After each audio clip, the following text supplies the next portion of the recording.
Dylan Cox for secondsout.com here at the O2 Arena for the Froch Kessler press conference. The fight's coming up at the weekend, and I'm joined with Spencer Oliver, former European champion. Spencer, massive fight. How do you see it going? Yeah, I'm going for Froch. I've been with both guys all week.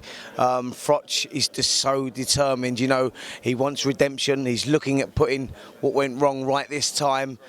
You know, it really is one of those difficult fights to call, but for me, I'm going to go with Froch. I think that the determination is just unbeatable.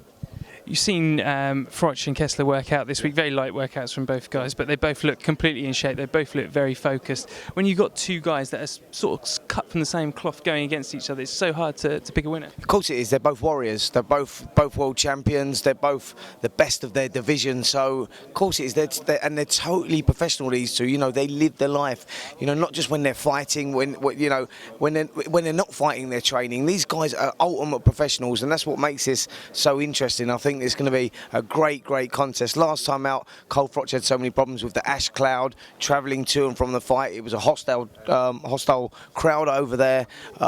He felt that he won the fight. I don't think he did. I think that Kessler just nicked it. But for Kessler in the O2 Arena with 20,000 fans screaming for Froch, that's a big ask. You're a trainer now yourself, Spencer.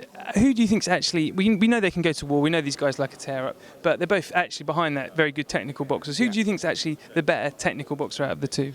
Well, Froch has been the one that's been talking about the change of strategy.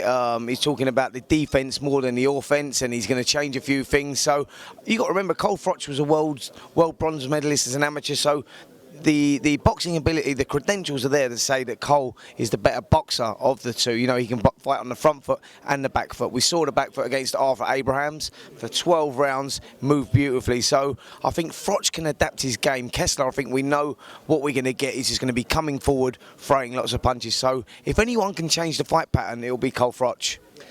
Spencer, just alluded to it earlier that you're training fighters now. We know you're working with a couple of guys. You've got a young guy, Danny Aarons. Do you want to just talk about how your training's going and who else you're working with? Yeah, well, Danny Aarons really is a serious talent, an Israeli boxer, light middleweight.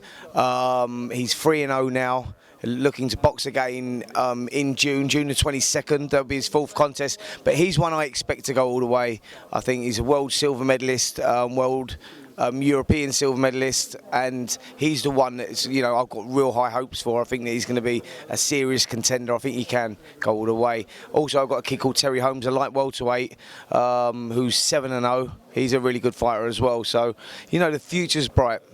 Spencer, it's been a pleasure talking to you. Thanks very much. Cheers. Lovely.